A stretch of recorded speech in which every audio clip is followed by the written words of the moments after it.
We'll get started as soon as we have quorum. Thank you.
Hi, just doing a audio check.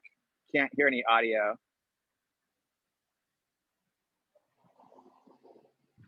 We can hear you, Tom. Great, thank you.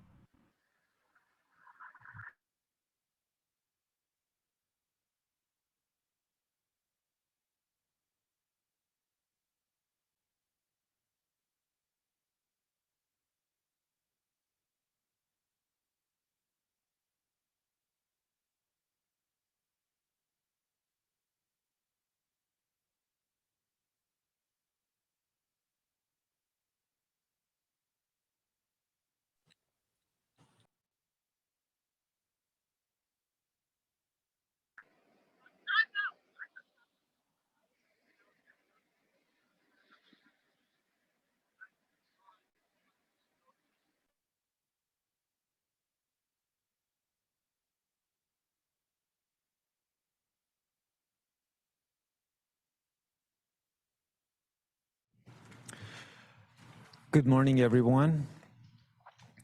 Welcome to the meeting, the joint meeting of Ctac, SANTEC meeting of May 19, 2022. My name is Mo Samak. I'm chairing the Ctac, and my partner, Mr. Minji May, who's going to chair the SANTEC group. We have a relatively light agenda, so we think we can finish the agenda just in time, even though we're a little bit late. We do have a quorum for Ctac group. I think we're still waiting for a few more members for SANTEC. And once we get the quorum, we will act accordingly. Just a couple of house cleaning items. We're a little bit thin on the audience at the boardroom, but I see a number of participants on Zoom meeting. So those of you who are participating on Zoom, as usual, please put your microphone on mute. Please remember to unmute it when you speak. Obviously, more than welcome to share the video if you choose to do so. Like I said, the meeting is pretty thin, and we're going to get started with the first item. So, Minji, you want to do the public comments, please? Thank you, Mo. Yeah, item number 2 is for public comments. That's where the public has the opportunity to address the committee. I understand we have some. Go ahead, please. Yeah.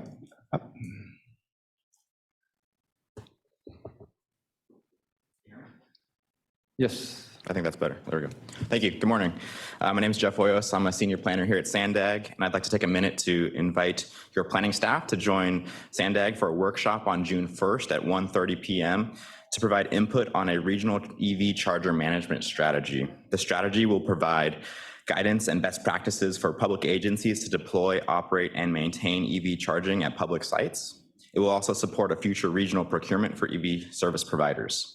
Draft concepts will be presented for discussion during the workshop, and your feedback will help ensure the strategy will meet regional needs to support widespread and equitable deployment of EV charging in the region.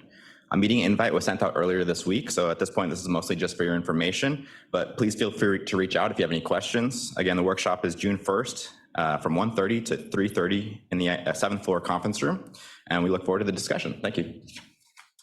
Thank you. Are there any other comments? Chair, this is Tom Frank with the City of Carlsbad, and I'm on a bike commute, but I did want to see what would be appropriate as far as I'd like to make some comments regarding suggestions to SANDAG staff regarding the regional plan.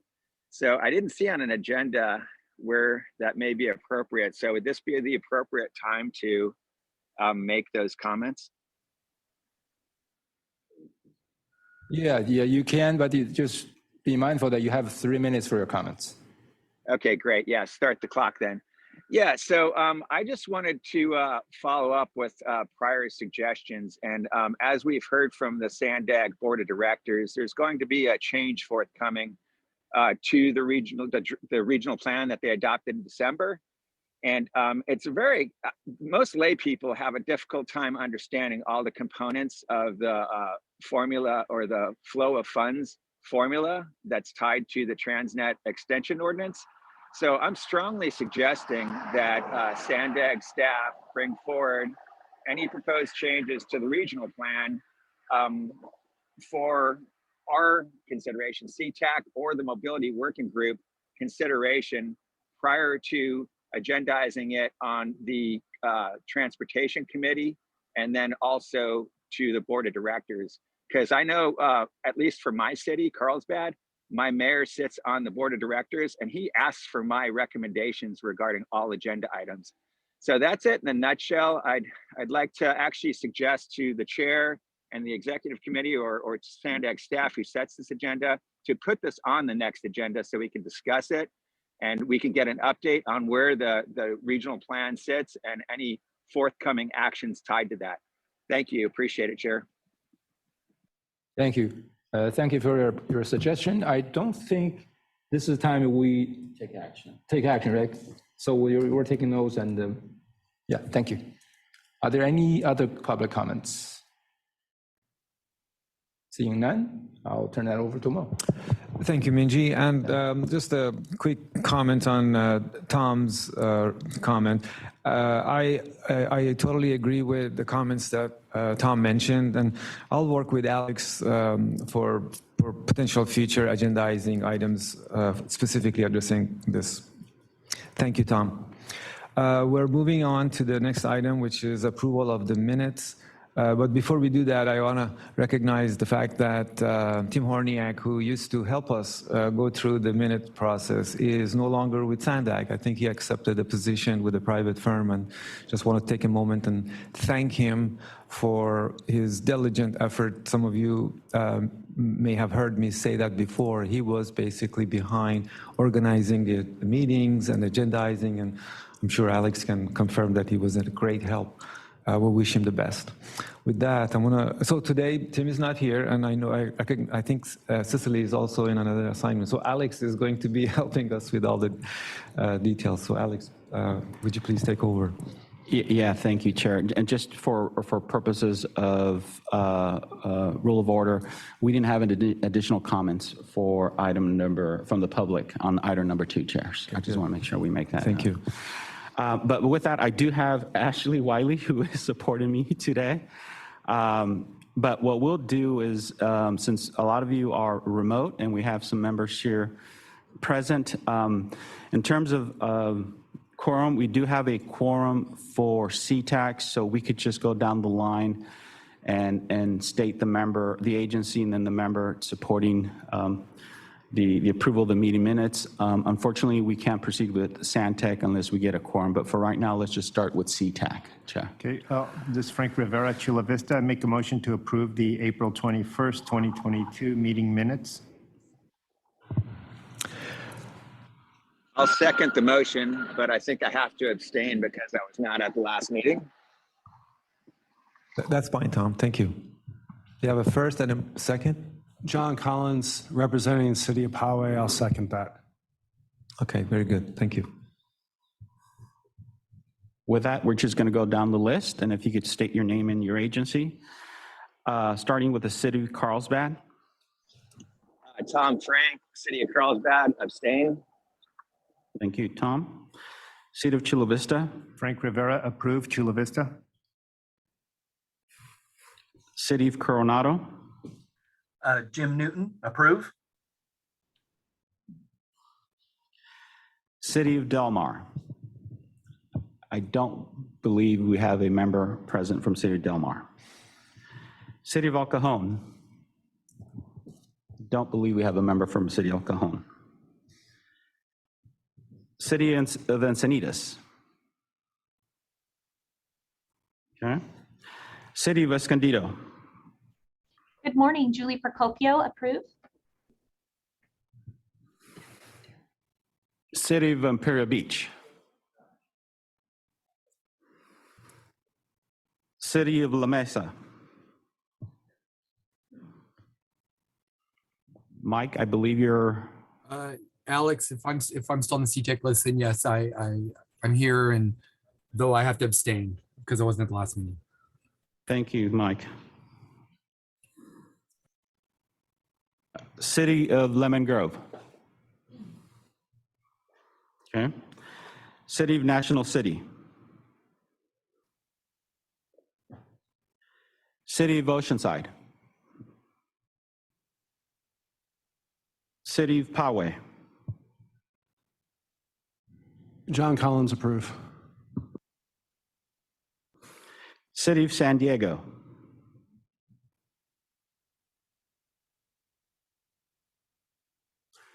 Duncan or Gary, I believe you're online.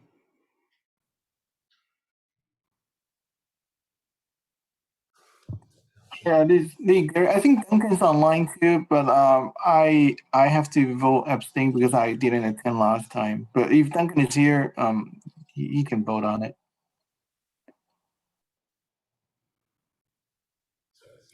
Yeah. Yes, oh, there he is. Duncan, do you approve the meeting minutes? Thank you.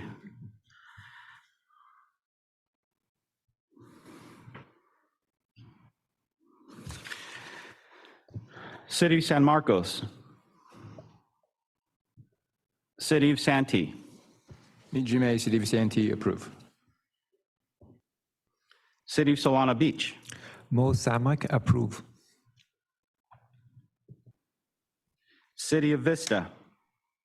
Matt Atterbury, City of Vista, abstain. Actually, sorry, this is Sam Hassan, and I attended last meeting for both Ctac and SANTEC as an alternate. Can I vote on it? Yes, you can. All right, then Sam Hassanen, City of Vista, approve. Thank you. County San Diego. Bill Morgan, County of San Diego, abstain. Ctac. Thank you, Bill. MTS. North County Transit District. With that, it passes.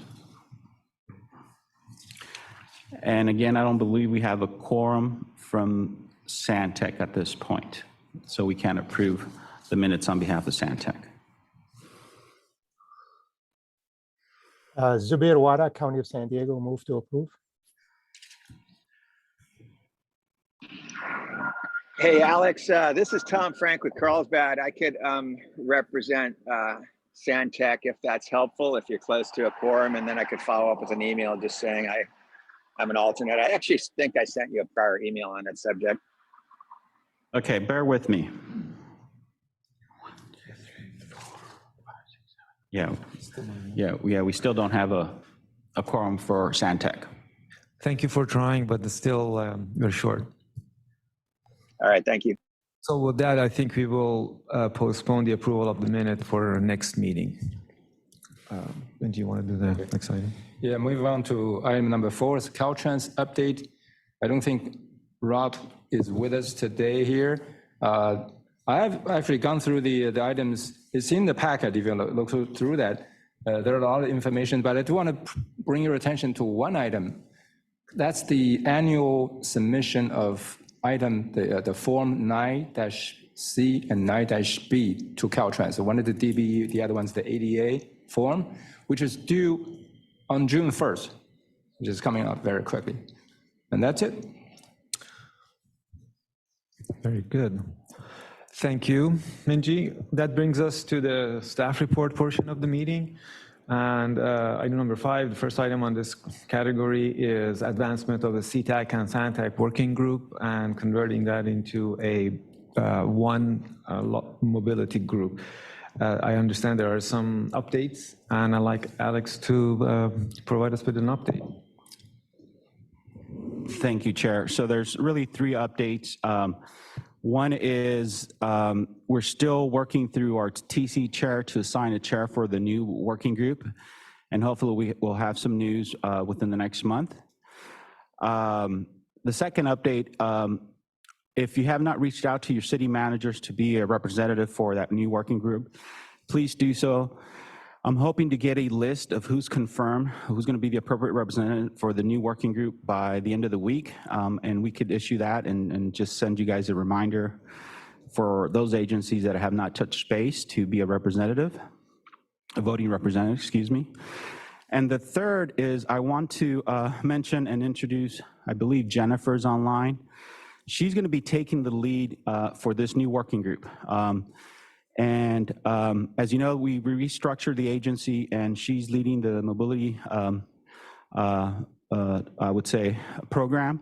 So she's going to be taking the lead and staffing this new working group.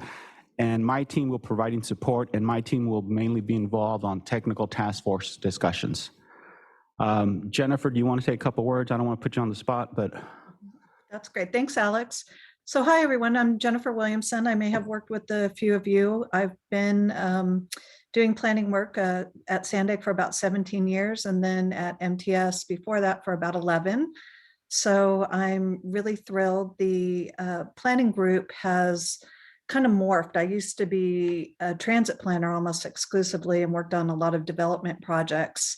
And then just recently, we've expanded the transit section to be a mobility planning group. So we have all things that, have wheels basically these days and provide shared mobility. So super excited to take on this group, and I'm looking forward to working with all of you. Thank you.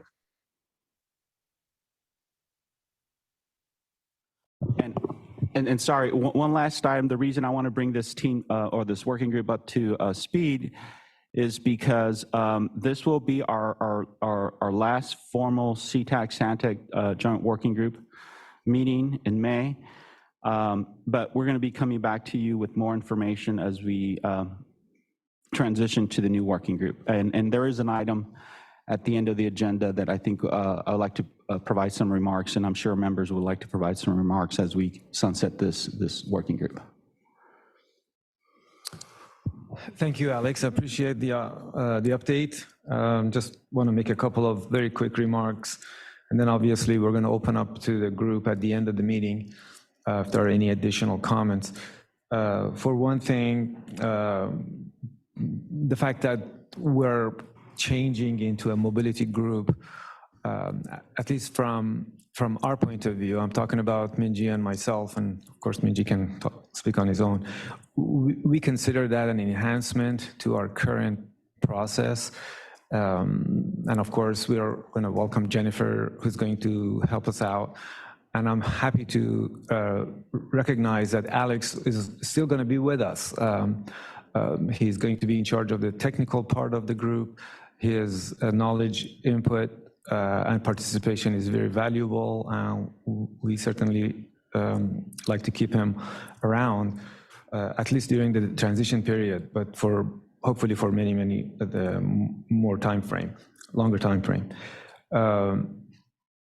Also wanted to mention that with the new working group, there are potentially going to be some recommendations that come from us as a Ctac, at least Ctac members.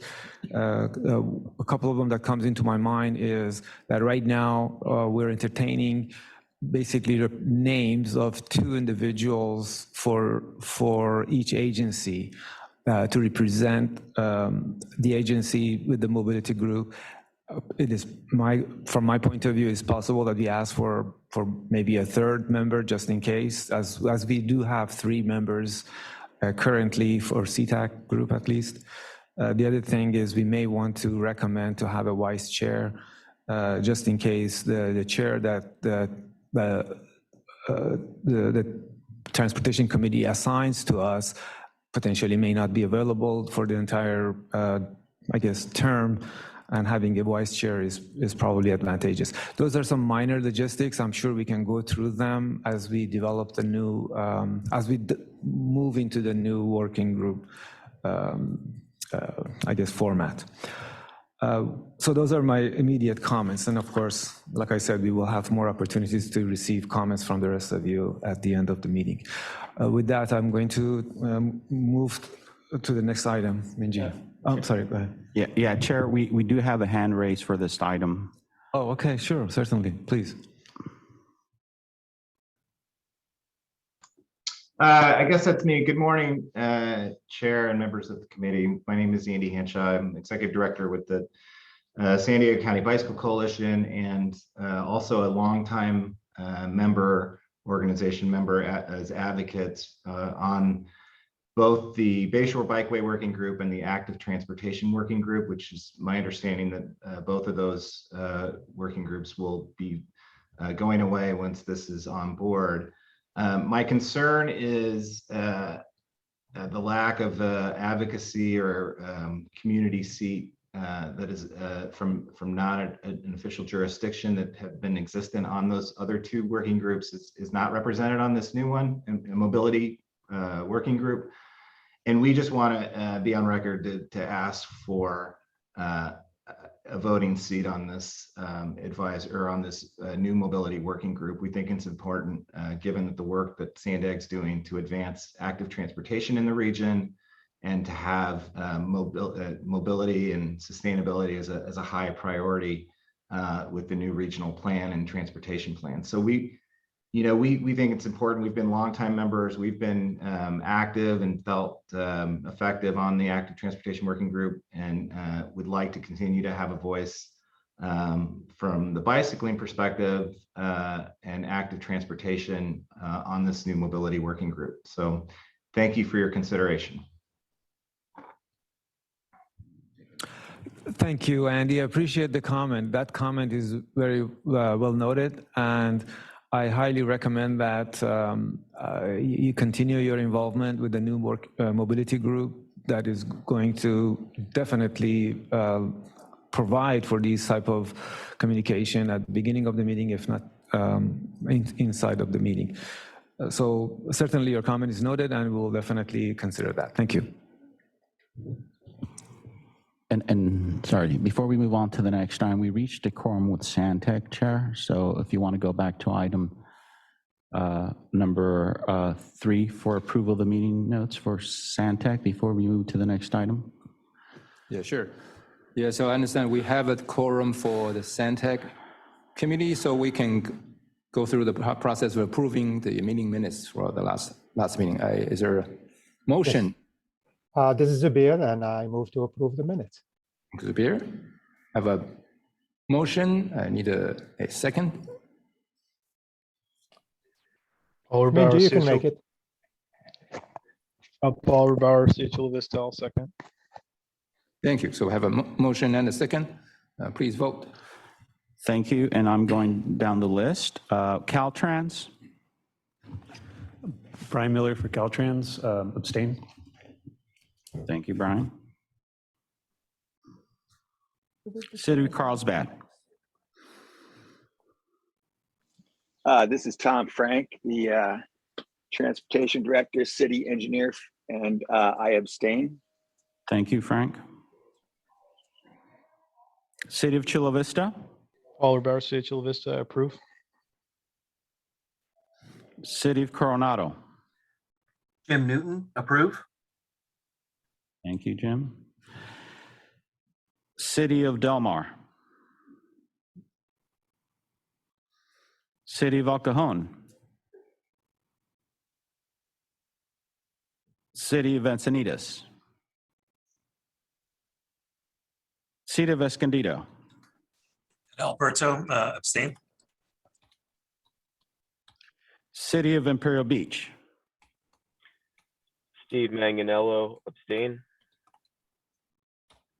City of La Mesa. Mike Kennard, City of La Mesa, abstain. City of Lemon Grove. City of National City. City of Oceanside. Yeah, I believe we saw you. We'll come back to City of Oceanside. City of Poway. John Collins, abstain. I don't think Melody or Henry were at the meeting. Actually, John, unless you send me an email saying that you're representing City of Poway, you abstain. I don't know if Melody put me on there or not, so. He did not. Okay, then never mind. So no vote. Thank you. City of San Diego. Duncan Hughes, City of San Diego, approve. City of San Marcos. City of Santee.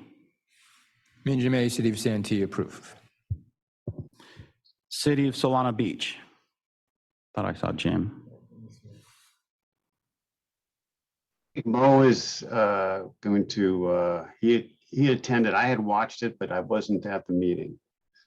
So deferring to Mo to approve the meeting minutes for SANTEC. Let me ask Alex first. Can I do that? Yes, you're on the list. Oh, I appreciate that. Mo Samak, City of Solana Beach, I vote yes. Thank you. City of Vista. Sam Hassanen, City of Vista, approve. County of San Diego. Zubir, County of San Diego, approve. MTS. NCTD. With that, it passes. Thank you very much. Thank you, Alex. So moving on to the next item is an update on the subject of the on-the-move innovative transit priority solutions for complete streets to be given by April of SANTEC. Thank you, and good morning, everybody. My name is April de Jesus, and I'm a mobility planner here at SANDAG, and I am here to share a Caltrans planning grant that we were recently awarded in partnership with MTS and the City of San Diego. This is a partnership to look at quick build opportunities to increase reliability for our transit improvements. And Since it is the street right away, we'll also be looking at other mobility enhancements. We plan on coming back to the mobility working group on a periodic basis to share some of our proposed approaches and gather some feedback on different solutions that we'd like to pilot throughout the region. And we're hoping that these pilot improvements will be replicated throughout the region and throughout the state as part of this Caltrans planning grant. We will be working on getting a consultant on board over the next couple of months, and we're hoping to kick off the project this fall. So I'm hoping to come back with our approach to the project and our project team in a couple of months. And this is a 2-year grant planning, Caltrans planning grant. So we plan on working on this effort from fall of this year to June of 2024. So I'm here to just share the announcement and answer any questions if you have any. Thank you, April. Are there any questions? Seeing none, I'll turn it over to Mo. Thank you, Minji, and thank you, April. It was a good introduction. Sure, Alex. I apologize, Chair. There are no questions from the public. Oh, good. Thank you, Alex. All right, next item. Item number 7 is NextGen 511 Traveler Information System to be introduced by SANTEC members Doug DePete and Stacy Unholtz. Good morning, everyone. I'm Doug DePete, a Senior Information Systems Analyst at SANTEC. Earlier this year, SANTEC contracted with IBI Group and Suture Research and Analytics to explore what the next generation 511 system for the San Diego region will look like and create a concepts of operations document. Today's presentation is by Stacy of IBI Group, and it'll cover an overview of the project. Hand it over to you, Stacy. Good morning, everybody. I am going to share my screen. And you can let me know that the presentation is coming through okay. So good morning. I am Stacy Unholtz. I'm a senior project manager with IBI Group. We're supporting SANTEC on the development of the NextGen 511 concept of operations. And I'm here today to give a brief overview of SANTEC's effort to develop the concept of operations. And the ConOps really is going to serve to map out the vision for next generation 511 traveler information system. Yes. Sorry. I'm sorry. Stacy, sorry, this is SANTEC production. Your deck was still in like slideshow. No, it wasn't in full slideshow mode. I just didn't know if you were using a dual screen. Oh, gotcha. No, I wasn't. No problem. Let me share again, and I will put this into full presentation mode. How does that look? There you go. Excellent. Apologies. Great. No, thank you so much for telling me. So I'm going to talk a little bit today about where we've been in terms of 511, where we're going, and what the methods are to reach the destination, so that the next generation service that we collectively conceptualize meets the needs of the region and is aligned with the 2021 regional plan. We're going to talk a bit about the background that has brought us to the project, and then we'll review the nuts and bolts of the project. What are the tasks? How do we intend to accomplish them, and when? At a very high level, we'll be reviewing today. The ConOps, as you all know, requires the input of stakeholders and partners, and we'll talk about a pretty robust schedule of stakeholder engagement activities, to which I will be inviting everyone here on our call to various permutations of those stakeholder engagement meetings. And finally, we'll talk through the final output of the project, which is going to be a comprehensive technical memo. So the 3 topics on this slide are interrelated and overlap in several ways, but they are all individually foundational to the background of this project. The 2021 regional plan, which was adopted last year, documents the vision for transportation in San Diego for the next several decades and beyond. The vision for a transformed transportation network is based on, of course, the 5 big moves: complete corridors, transit leap, mobility hubs, flexible fleets, and NextOS, which is itself foundational to the rest of the categories and to the 511 concept as well. Really, and the project, the development of the ConOps is really focused on advancing the implementation of the NextOS through development of the ConOps. Just a couple of slides to give you a sense of where we are now. San Diego 511 is currently really a traveler information portal. You can reach the service by dialing 511 locally or online at sd511.com. SANTEC was an early adopter of 511, launching the first system in 2007. The current website and IVR system serves as a starting point to access quite a few regional transportation resources that provide information and links to the necessary information in the city. In the region, really.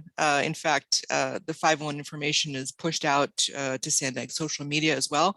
I thought I'd share just a few examples. The one on the right is from 511 Day, of course, May 11th. So what is the work we're doing?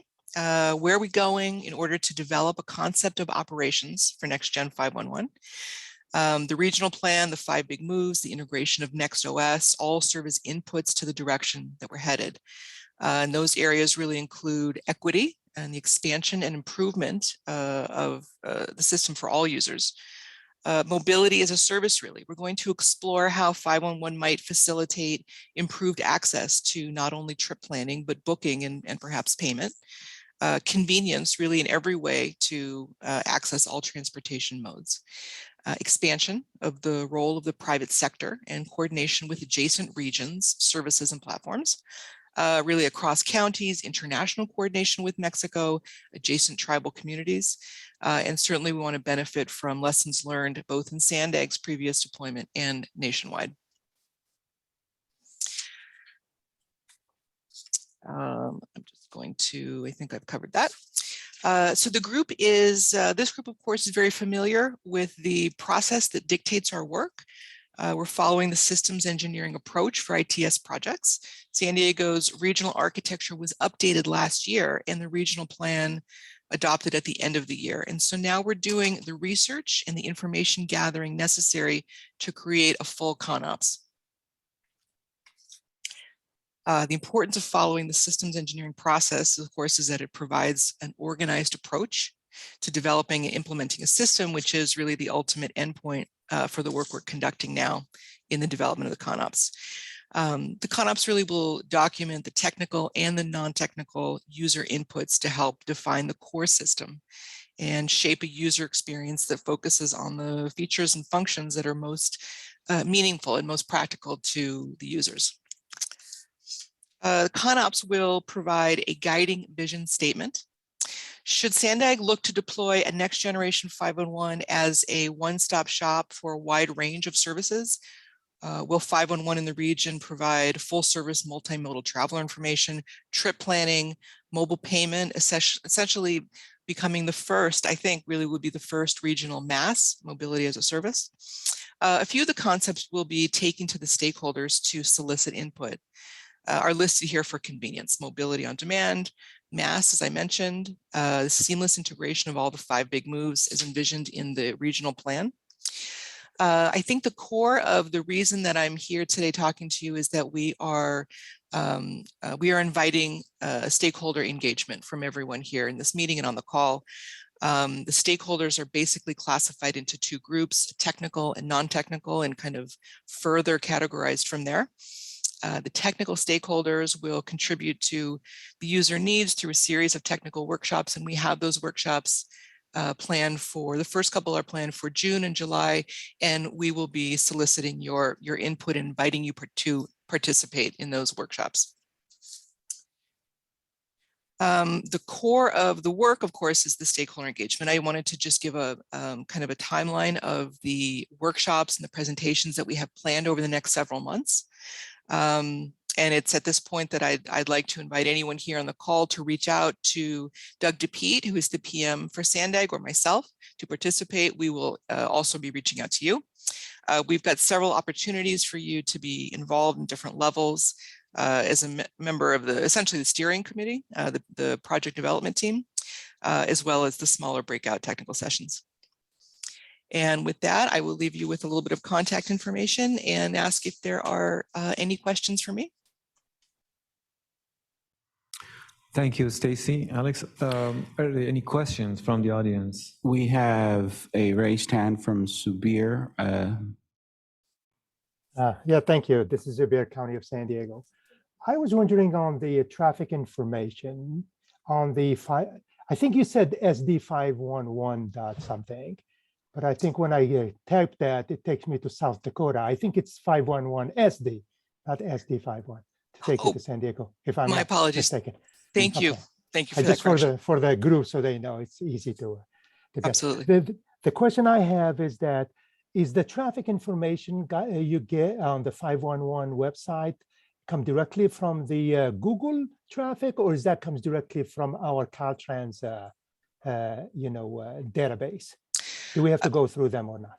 I believe that the base map is a Google base map, and the data that you see reflected on the website and also provided on the IVR system is a variety of different APIs that SANTEC has, SANTEC consumes from different agencies. And we will be talking to all of the providers of that data via those APIs to talk about what is the best way to integrate and how it what position it will hold in a next generation system.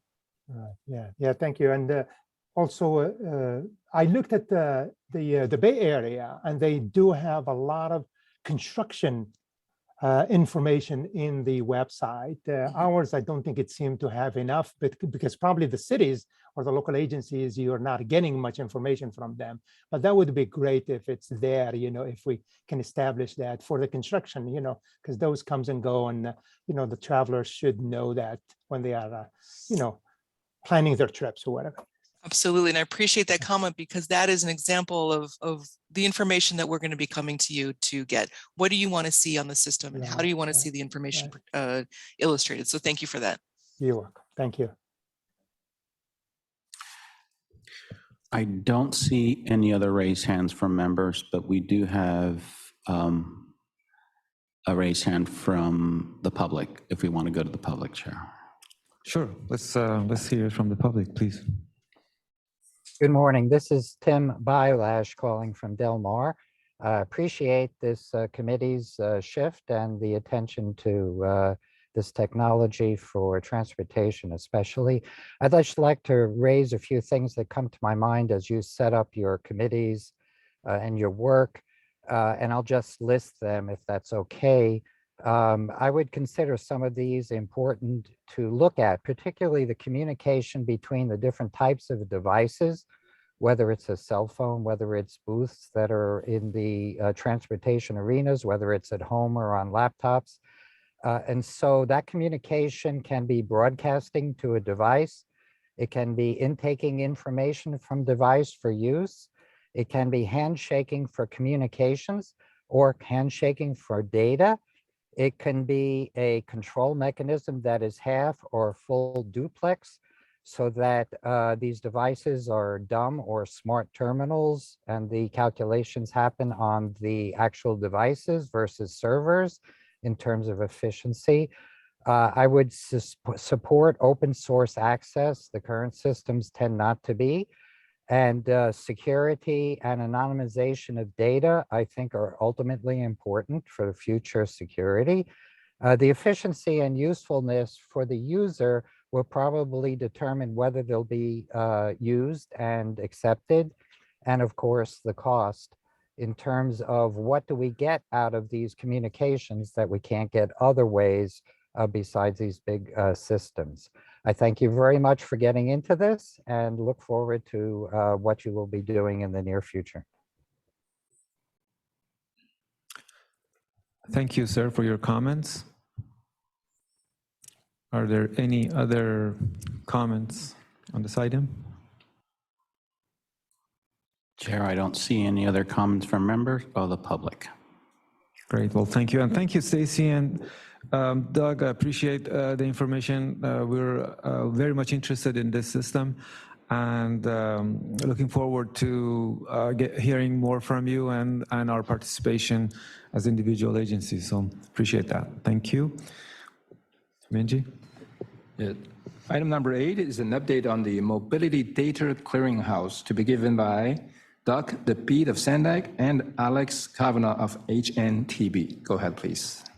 Hi, everyone. It's me again. Earlier this year, SANTEC contracted with HNTB to develop the micromobility data clearinghouse that will initially store micromobility data such as scooter trips for modeling, planning, and analytical purposes.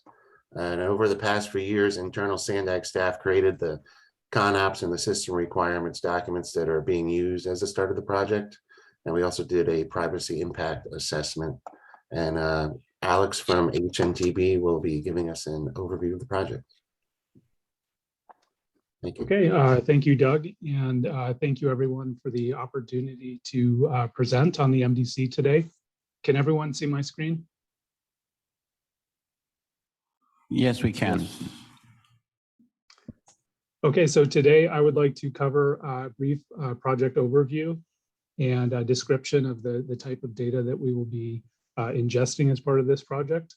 I'll cover the project schedule, our high-level approach to implementing the MDC, and then touch on briefly data governance and its role on this project for SANTEC. So to start first with a background on the Mobility Data Clearinghouse, as Doug had mentioned, in 2018, SANTEC had launched a regional micromobility coordination effort to address regional mobility needs. So those are defined as regulating micromobility operations at the municipality level, the ability to perform travel demand modeling within SANTEC, and more effective planning and policy development and enforcement, so SANTEC and municipalities. The proposed solution is a regional system to support shared micromobility data ingestion and exchange within SANTEC's member agencies and other users such as the public.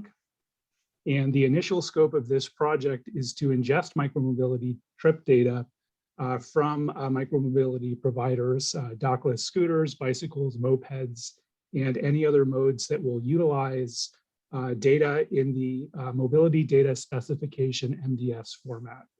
So in the next slide, I'm going to cover briefly what that MDS is, in case you're not already familiar with it.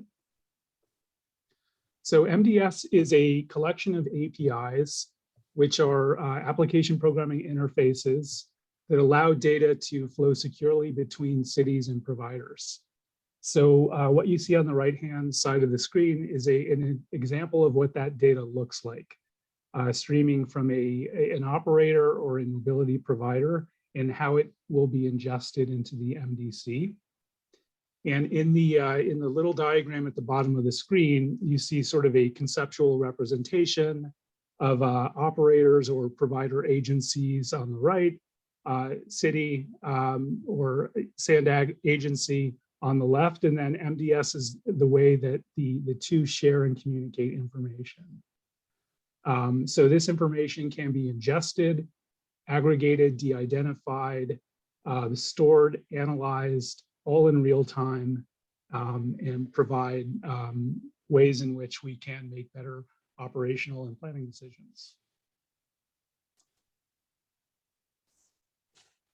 At a high level, the core stakeholders for this program include member agencies in operations and regulatory and in planning. Modeling is a big part of this project, so being able to take this mobility trip data and create models. Research institutions would be another core stakeholder, and of course the public having access to de-identified aggregated information through a portal in which to see how micromobility is being used. So at a high level, I'll touch on where we are at currently in our schedule. As Doug had mentioned, we have been we started this phase of development by reviewing the systems engineering documentation. So at the beginning of the year, that is represented here as reviewing project progress. So we've reviewed ConOps documentation, system requirements, and provided comments on improvements that could be made. That's leading to a gap analysis and review of open source solutions that are currently available and how we might leverage those in building the MDC. Once we've performed that gap analysis and created that MDC roadmap, having evaluated open source and other solutions, we're then building that solution architecture and database design, leveraging the Azure cloud so that we can go directly into solution development. And I'll touch on how we plan on approaching that, but solution development will then lead into a conversation on what does the next phase of the MDC look like, going through a feasibility analysis on future core functionality. The system will go through a formal user acceptance testing process to ensure that all of the features and functionality of the MDC in this phase are ready for production use, and then the system goes into production. The target date for that is June 2023. So I won't review this in too much detail, but you'll see here, we are at the start of this current phase represented by the red line. So we are wrapping up our review of the technical documentation that has been produced to date and starting that gap analysis and review of open source solutions. This is probably very difficult to read, but toward the bottom, you see that there are a number of iterative development releases, and I'll touch on that in the next slide, but I don't want to go into too much detail on the scan since it is pretty difficult to read. So systems engineering had been brought up previously by Stacy, and that's very important on this project. So the documentation and discovery, all of that has followed a rigorous systems engineering approach. But as we get to development of the system, we are pivoting to agile. And what that means is really taking the requirements that have been developed as part of that systems engineering and breaking it up into releases, and then having quick sprints of development where the project team is able to review and provide feedback in very short development cycles so that we can review, revise, and refine the solution, and all the while providing continuous visibility into the development process. So it's very critical when developing a system such as this to have that continuous visibility and feedback from the project team so that we know that what's being developed is meeting all the needs of our stakeholders. And ultimately, after a number of releases and iterative sprints, the application will be ready for production use. So at a very high level, this is what a release plan will look like. Starting on the left-hand side, we see design documentation as a result of that systems engineering process concluding in August. And that would include systems architecture or database design and processes, workflows, anything that would be needed to blueprint and develop the system. And then we pivot to agile. And our development would be broken up into a series of releases. The first release being what we're calling an MVP. It's a minimally viable product. And it touches on the core functionality to have a minimally viable solution. From there, we then continuously make updates to that core framework. We introduce the ability to catalog and search the data. And then in release 3, we get into the data visualization, the integration with GIS, and the ability to view micromobility data on maps. And then in release 4, continuous updates, user interfaces and roles. All the while, we're also focused on data governance and making sure that we are following SANDAG's procedures for proper data governance and security. And then, as I mentioned, at the end of the development, we go into a user acceptance testing period, which is UAT. That's a freeze on features and functionality, and we test the system based on test procedures so that we know that we are ready to go to production. I'd also mentioned data governance. So a parallel project at SANDAG currently is to implement data governance, document all of those procedures that need to be followed. So we're taking this as an opportunity to pilot a full system development lifecycle for data governance. And I won't go into all the details of this slide, but essentially what it boils down to is having defined checklists at each step of the way so that we can identify any risks, any potential risks on the project and make sure we are following sound data governance and security procedures. And with that, our next steps would be to complete the gap analysis. We'll be updating the systems engineering documentation and then finalizing that MDC roadmap. So with that, I would say thank you and open it up if there are any questions for myself or Doug. Great, thank you. And are there any questions or comments? Yeah, Chair, if I may, before we open it up to the members, one of the key things that maybe to highlight, and I think Doug and Alex alluded to, there's a number of applications where we see this MDC. And I know there's a mention about mauling, but from a local agency perspective, all of you are in the process of partnering with micromobility providers. But one of the common things that we've heard is that we want to make sure that we establish this platform that will be available to all of you. And that's why participation during this iterative process, and I'm sure Doug will follow up, or if you want to be part of that process to provide input, it's critical because at the same time as you guys are all moving forward with, introducing micromobility services to your agency, the idea behind this MDC platform is that it'll provide you some initial readily available data or functionality that you could use to manage those components in terms from an operational perspective. So we'll have enough information. So the other side of this project is that we are partnering with some initial micromobility source, establishing some agreements with them, and they're sharing their information, and that's the level of information that'll be available. So you could, have a tool in place to help you manage the micromobility services, and that's really the intent, at least from a local agency perspective. That's why we want to bring this item to all of you. Thank you, Alex. I do see there's one hand raised by Tim Bylash. Go ahead, please.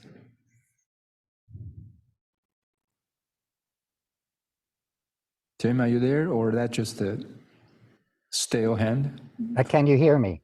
Yes, we can. Very good. Thank you. This is a great report. Appreciate it. And I appreciate your taking my naive comments about this topics. What contingencies I would be considering will be necessary for gaps in data connection, delays in the information, and periods when the electronic system is not accessible during downtimes? Almost every system that I've seen has these problems, and it doesn't look like the industries have been moving forward very well in terms of dealing with corrections for these and the downtimes that will be available, such as a power loss or other interruptions of service. Thank you again for this concise report. Thank you. Are there any other comments? Chair, I don't see any other comments or hands raised. Thank you. With that, I'll turn over to Mo. Thank you. Thank you, Minji. We're on item number 9, almost towards the end of our agenda. So this item is a critical urban freight corridor, critical rural freight corridor nominations. And I'd like to introduce Tim Garrett and Mariela Rodriguez to give us an update. Good morning. Can you hear me? Yes. All right. Hi, my name is Tim Garrett. I'm a regional planner with SANDAG in goods movement planning. I'm here with my colleague, Mariela Rodriguez, associate regional planner at SANDAG. Next slide, please. So today we'll be presenting on critical rural and urban freight corridors. So we'll go through the background of what why we're here, the process to designate these corridors, and then the requirements, proposed criteria, and our proposed selections. Next slide, please. So the National Highway Freight Network, which was established in 2015 by the FAST Act, SANTEC participated in the state working group to develop the regional mileage target allocations in the process. In 2017, SANTEC added its first segments for the critical rural and urban freight corridors. And then this took on renewed importance with the passage of the IIJA last year, with additional funding for freight programs. And just a few months ago, at the end of 2021, we submitted some changes to Caltrans and FHWA when the primary highway freight system was being renewed. Next slide, please. So take a moment to define these acronyms because there's a lot of letters here. The National Highway Freight Network is the umbrella network, which was created by the FAST Act, Surface Transportation Bill. The largest component is the primary highway freight system, as well as its intermodal connectors. Critical rural and urban freight corridors are additional significant freight routes that are off the highway. It's important to note that federal funds that are available through the National Highway Freight Program, which in California are used for the INFRA and TCEP, Infrastructure for Rebuilding America Federal Program and Trade Corridor Enhancement Program. Those are both discretionary freight programs. The funding is only available for projects on the primary highway freight system, critical rural and critical urban freight corridors. So it's important to use the miles that are available for those designations. Today, we are asking for your input on priorities for the region because we have miles available to us that have not yet been allocated for the critical urban and rural freight corridors. Next slide, please. So the existing network for the primary highway freight system, you can see it's the dark color. So the major interregional routes are covered there. I-5, I-805, I-15, I-8, State Route 905 and Miramar Road, as well as a few access roads to get to the International Airport and the Port of San Diego. We requested some modifications to these access roads in our most recent renewal, including the removal of Grape and Hawthorne streets, Broadway, and adding Harbor Drive and West Washington Street. We additionally requested converting La Media Road from critical urban freight corridor, you can see those down in the pink lines down by Ota Mesa, to a PHFS port connector in order to give us some more flexibility with designations. And it's also, I'll point out the urbanized area is the green, that's per the Census Bureau, and relevant for distinguishing urban and rural designations. Next slide, please. So the process is as shown here. States are responsible for designating roads as rural corridors. And then since we are in a metropolitan region, the Metropolitan Planning Organization, SANTEC, in consultation with the state, is responsible for designating the urban corridors. And the additional steps are to verify concurrence with legislative criteria and maintain accurate records. So now I'll pass it over to Mariella to discuss in more detail the rural corridors. Next slide. Thank you, Tim. Good morning, everybody.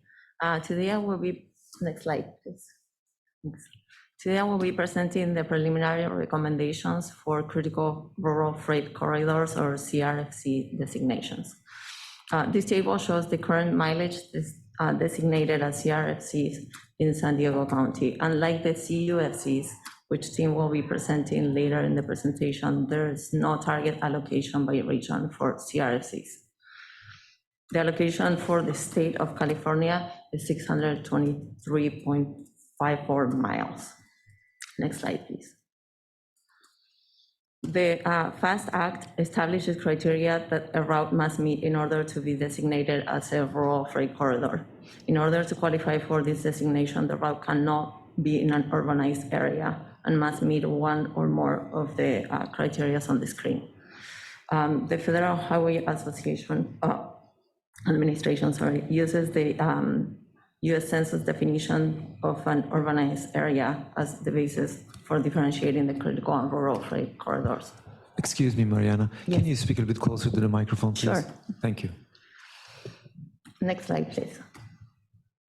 Requirement A shows that a road has to have a minimum of 25% of annual ADT measured in truck traffic. To conduct this analysis, we use the Caltrans AADT data, and although the data is only available at specific points instead of a corridor segment, the data shows the locations where truck traffic is higher than 25%. It should note that there are other routes that also qualify under this requirement, but they are already designated as primary highway freight system. So they are not shown in this table. Next screen, please. Requirement B provides access. It determines that the route has to provide access to energy exploration, development, installation, and production areas. We looked at the California Energy Commission data to locate the energy exploration sites. There are no significant oil and gas wells in San Diego County, only a few that are flagged or idle near Borrego Springs. We consider routes with 2 or more facilities, including solar, natural gas, and hydroelectric plants. The possible candidates include SR 76, 78, and Interstate 8, as you can see on the screen. Next slide. Requirement D. The route has to provide access to a grain elevator, an agricultural facility, a mining facility, or a forestry facility.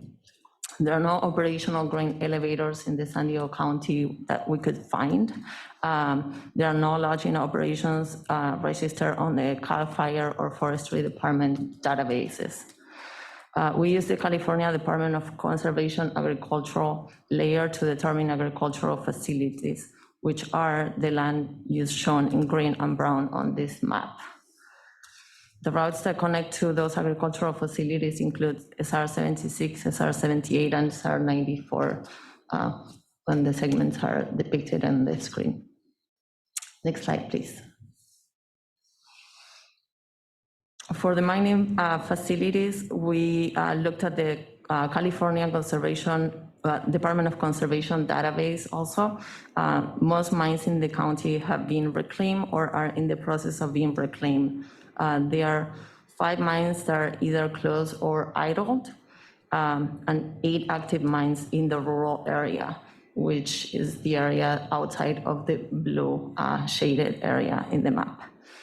The routes consider that connect to active mines include I-8, SR 79, SR 67, and SR 76.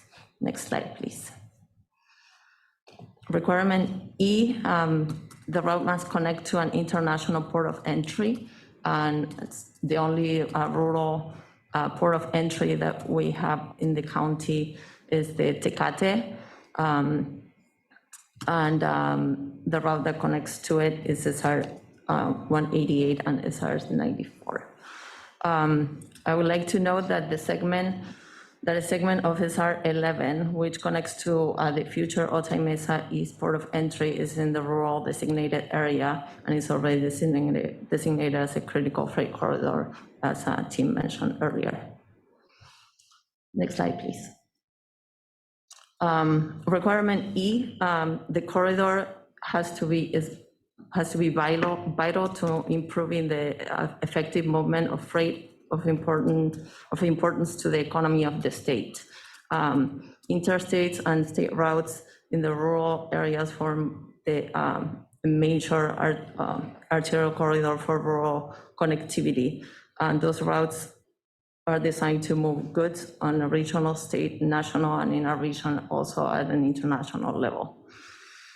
The map highlights the routes in the Surface Transportation Assistance Act, or STAA, which is shown in green and blue.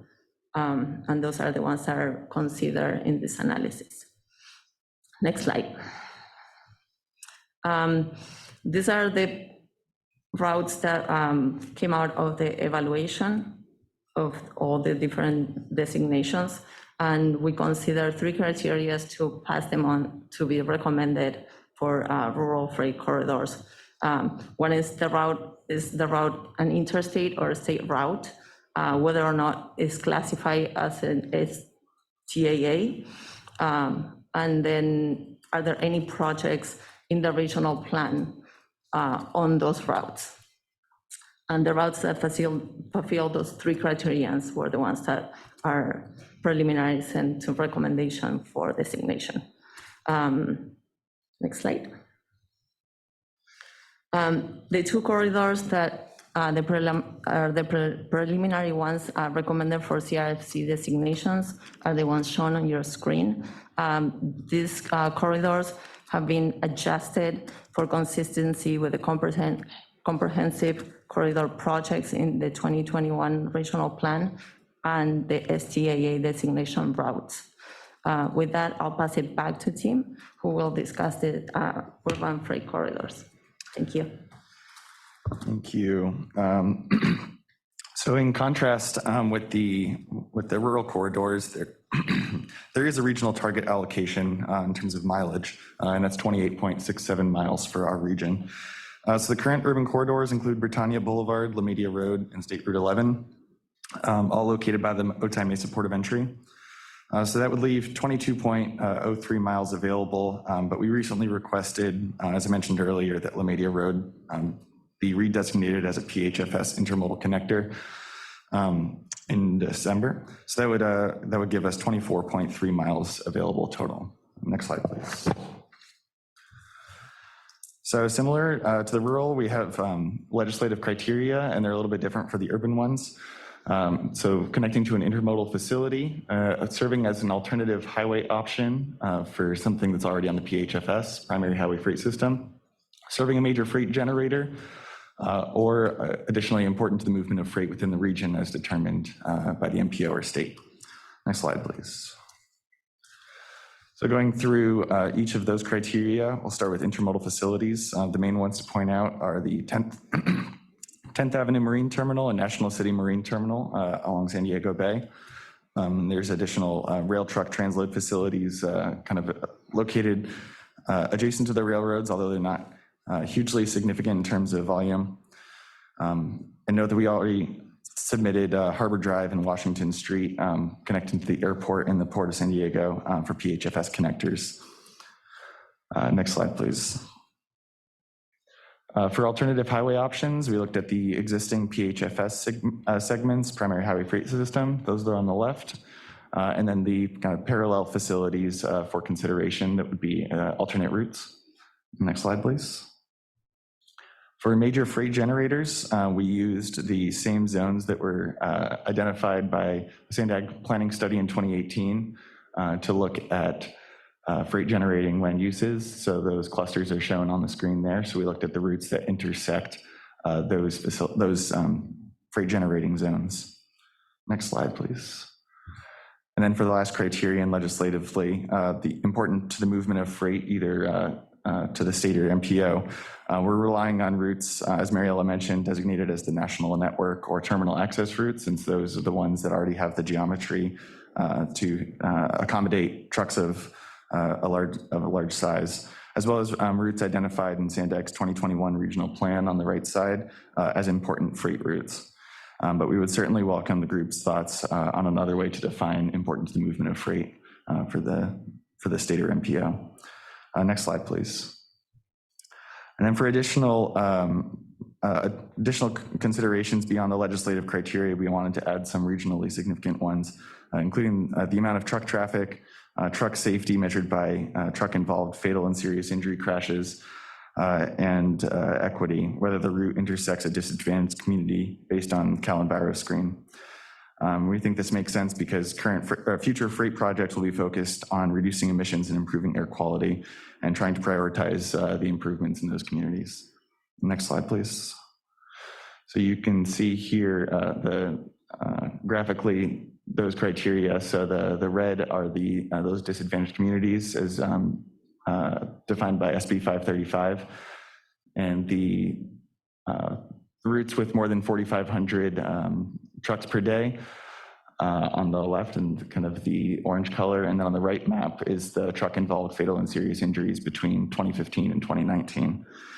And I'll just note that these thresholds were chosen based on the ability to distinguish the corridors that were being considered in terms of setting the numbers for where we draw the line.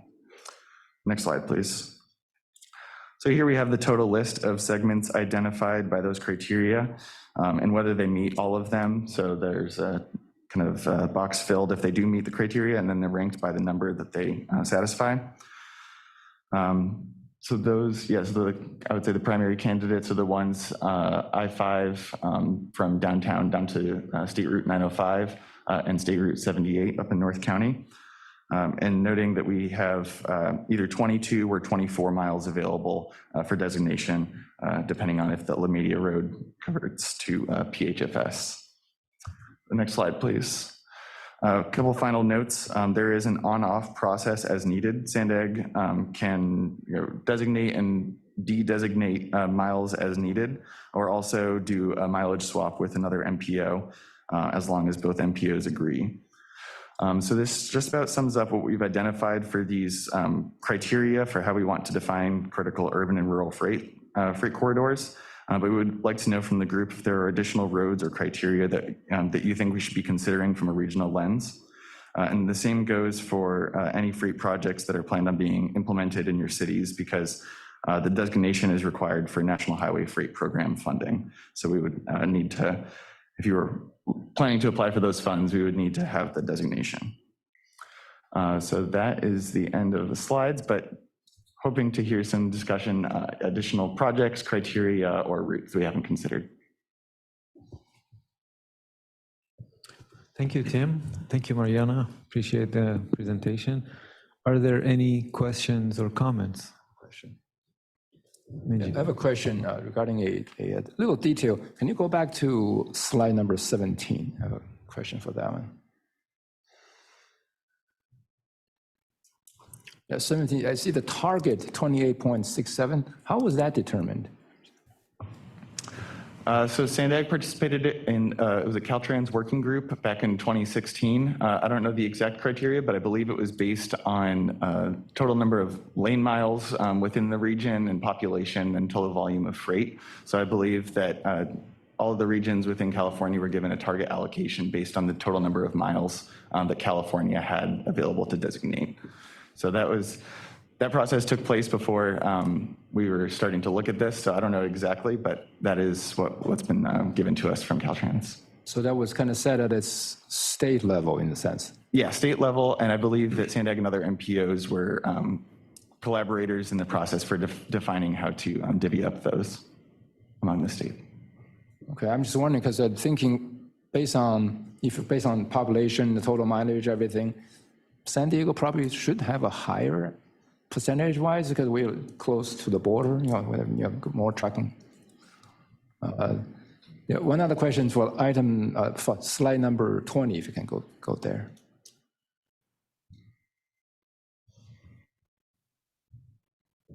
Slide number 20. 20. Okay. Yeah, this one is the alternative highway options. I wonder, have you considered 52? Because I'm looking at, I know I-8 is, well, okay, because I-8 is also alternative. No, sorry. Oh, never mind. My bad, I saw 52 is on there. I was looking at the left side. Never mind. Yeah, they should take it out. Thank you. Frank? Yes, please go to slide 15. And my comment is on the SR 125, the third line down. That's Bob Pletcher Way, but then Lone Star. And so my question is, the start point is not an interchange. Bob Pletcher is an undercrossing. And so the existing one would be Birch Road, which is just to the north. We don't have any future, we're working on future interchange to the south of the Bob Pletcher Way. But that's what my question is that the start and end points, are all of those going to be interchanges or intersections? So this came from the STAA. So we were looking at the routes within the framework of the routes that were part of the STAA. So that's where we are doing the start and ending points. Okay.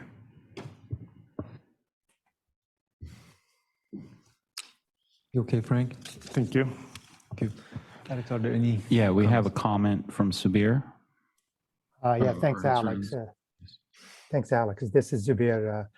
Just to follow up what Frank talked about is if you have, for example, you had SR11 terminating at Enrico Fermi, and a probably better example to depict what I am trying to say is take a Scripps Valley Parkway, you said from I-15 to Community Road. Now the segment ends at an intersection, not an interchange. And even if it ends at an interchange, it's okay. My point to you is the interchange improvement to accommodate trucks, part of the corridor study and improvement. And I'm talking, for example, if you have a signalized intersection and you have a lot of trucks that stops at the intersection, you're going to have a pavement that's really going to go really bad very fast. So so improving that pavement to accommodate the trucks probably would be one improvement to do. And also the signal itself. You probably have to work with the signal very closely to accommodate all these trucks coming into that node or that intersection or that end of that corridor. So my recommendation to you is when you say segment, I assume the improvement of the node or the end and the beginning of it is part of the segment improvement. Is that correct? Yes, I believe that's correct. And yeah, we would definitely, in considering a project, we would want to make sure that that project is included. So yeah, I agree with your assessment that we would want to make sure before making the official designation, especially for a known project. And then just a note on SR11, I believe that the segment that we have currently designated was the amount of SR11 that had been completed up to that point, and then it's obviously still in construction going out to Otay Mesa East. So we would plan on adding those additional miles once the post miles are ready. So thank you. Right. And then just a comment on that one. And you assume that the port entry, the future port entry will, all the traffic on the trucks will be coming in from the state highway, not the local street. I mean, you know, I just want you to know that in the county, we have a lot of development that is being developed by Amazon as a distribution centers. So the roadway that leads to those lots, as our just last count, we looked at over 16%, just currently, not future, over 16% of truck being in the mix of the traffic volume on those roadways. And they haven't been developed to 6-lane and all that stuff. This is just still in the 2-lane highway or 2-lane roadway. So the Otay Mesa is a different animal. So I would recommend you look at it very closely, so just a comment. Thank you. Thank you. Thank you. Any other comments, Alex? I don't see any other hands raised. I do want to just make sure that Tim and Ariel have the appropriate guidance. So Tim, if any of the members have additional comments, because it's a lot of great information that you presented today, will you be forward the presentation slide on your methodology and how you came about with the proposed designations? And are you expecting for members to reach out or contact you guys to give you, since this is a discussion item, input on that? Yeah, we would really appreciate if you guys have any comments. I know Frank contacted us when we did this presentation in the freight stakeholder working group, and we looked at his recommendations. So we would love to have any input, recommendation, feedback. Okay. And in the last slide, you have our contact information, and we can certainly send the presentation to the group. Okay, so then, but then if you could just make the direct request. So one is you're asking for comments to the nominations, but did you mention, Tim, any other factors or variables? Yeah, the nomination, the routes themselves, as well as comments on criteria that we should be considering. Yeah. Thank you. Great. Well, once again, thank you, Tim and Mariana. Appreciate the very good and thorough report. And that takes us to the almost end of the agenda. And I want to turn it to Minji and Alex to take us home. Thank you, Mo. Yeah, now we come to the last item of the agenda. Usually we set the date for the next meeting. We actually have it on our agenda, but I don't think we'll be having another meeting. I know Alex already updated on the transition to the mobility working group. I believe Alex will provide more details on that. Yes, so this is our last meeting as Ctac SANTEC member working group, and the transition to the new working group is going to be effective in July, and this is something that we've been talking about over the past months. The date, I believe we're trying to hold and working with Jennifer and the team to hold maybe this date because all of you guys, but they're still subject to discussion, so you'll hear a lot more. But in sunsetting this working group, I just want to provide some remarks. It's been a journey with all of you. I've known some of you working directly over the past really almost 20 years. I remember one of the first chairs was Ed Domingue, and then I could go down the list, but I made a lot of relationships, have a lot of good memories. But it's been, I don't see this as a conclusion, but rather an end of a chapter, because I'm still going to be involved, but I'm going to be involved, as you noticed, on the technical side, advancing the next OS and everything that I work directly with all of you guys on some of the technical projects. So the focus is going to be on that. But at the same time, working with my staff and establishing the technical task force out of this working group, as we discussed before, how we're going to have structure. But it's been a pleasure. I'll still be here at SANDAG. I just want to share my thoughts, and it's been a pleasure. Again, it's just maybe an end of a chapter and beginning of a new chapter for us. I don't want to say goodbye because it's really technically not a goodbye. So I just look forward to working with all of you guys and ladies. Benji, if you don't mind, I want to make a couple of comments and remarks as well. First and foremost, I want to thank Alex for his participation. He is correct that he's been involved with this particular group at this forum for 20 years, and I think I was fortunate enough to be with him for a good part of that 20 years. What Alex does, organizing the meeting, placing items on the agenda based on the recommendations from the chair. I know Minji and I have made many recommendations, and he's been gracious enough to accommodate us, scheduling additional agenda. I even remember reaching out to him as a member and asked for feedback, comments, and agendizing items, and he was always very receptive to that. So I encourage all of us as members to maintain that relationship, not only with Alex, but also develop and create that relationship with Jennifer. I think our expectation is that this is going to be an open forum for all of us to express our concerns as it relates to our specific agencies and or as a region or as a professional group, if it's all possible. And I'm certain that SANDAG, through this new forum, is open to that. At least we express our expectations. So thank you, Alex, for 20 years of great service to this committee, and we look forward to working with you in the new environment. Minji, thank you. I know you had many things on your plate, but you've been a tremendous co-chair for me at least, and to the rest of the group. It was a pleasure taking this task. Those of us who've done this, we know that it takes a little bit extra time from our regular day-to-day meetings. I consider that a privilege that was selected or at least recommended by you to serve as a chair. So I want to thank you all for having your trust in me. I think in the future, we will be communicating in a different format.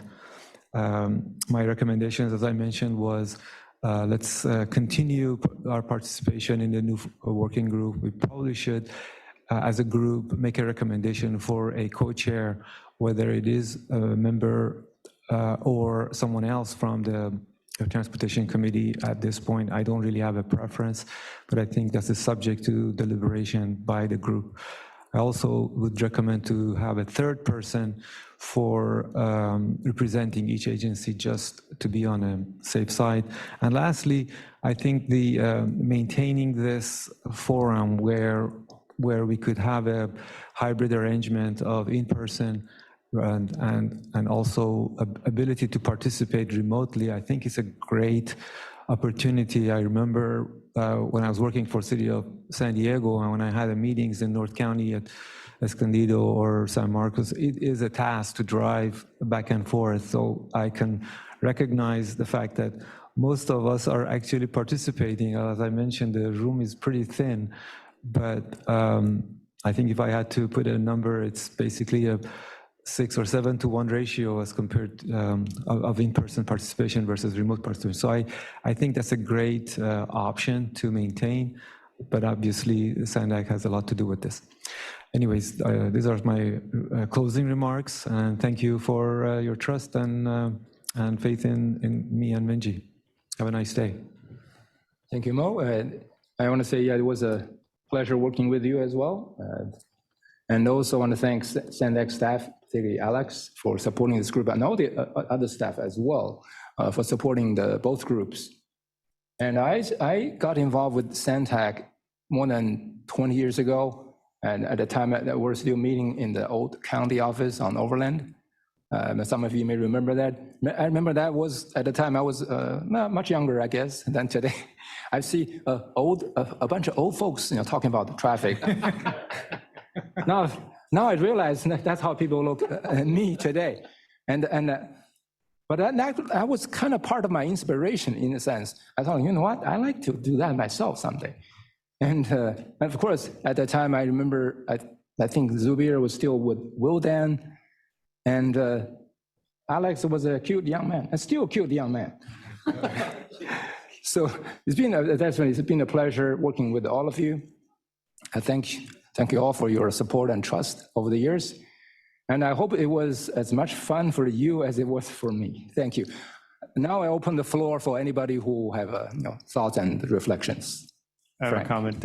Those are kind words, Minji, but Zubir and I were the first wave before you. You were one of the newer ones that joined us. We started with the county in the 1980s.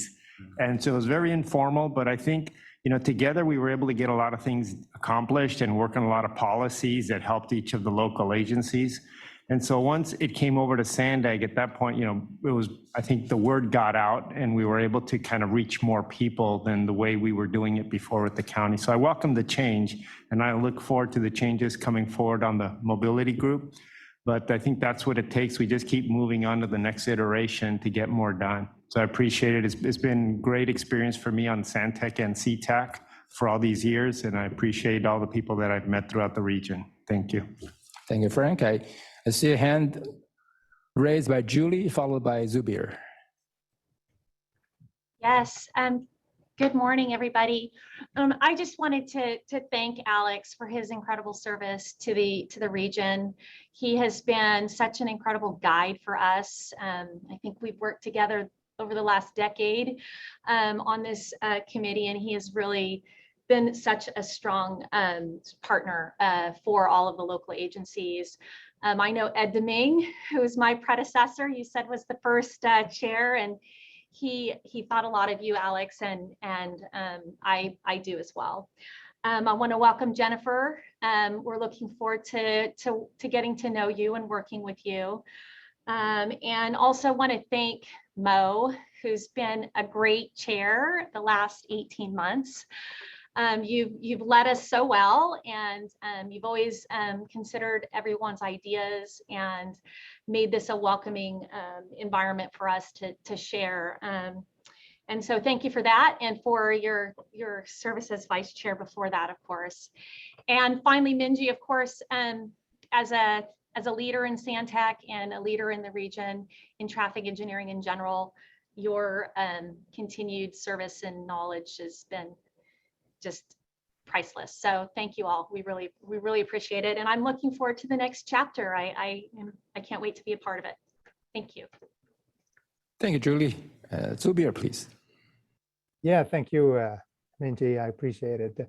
And thank you, Frank. Yeah, it's, it's been a while. It's been a while, in and out for myself, but I truly appreciate being a part of the region group because, when we go back to work, we think about only at our city or our county, more at the local, where we come here and we start thinking about more the region. So this committee or this platform provided that bridge for us to understand how do we fit in the bigger pictures. And I really do appreciate that. To me, this was always about sharing knowledge, sharing experience between us. I know SANDAG has an agenda and it has to keep moving, but for me, it was always about don't forget the fundamentals of sharing knowledge and sharing the experience that we do between us, so we can be, because remember, the driver doesn't know where the city limits are or the county limits. They need to drive consistently so they drive safer, and hopefully we achieve our vision zero.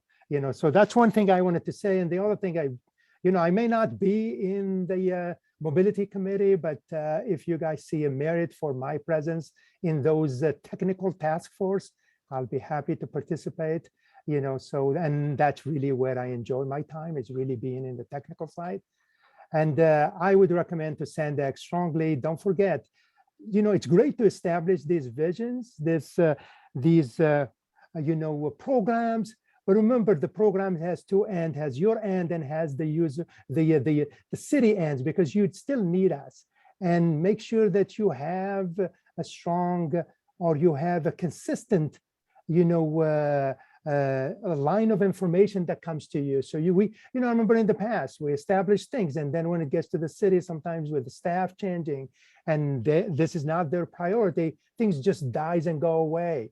We really need to rework on that to make sure that both ends of these platforms are still alive and always kicking. That's so important than just SANDAG prepare the report or prepare the program and just put it on the shelf and go away, because the cities or the agencies don't have the resources to follow on it. That's so important, so we can establish a better region for all our, not only the traffic engineer, but all the motorists.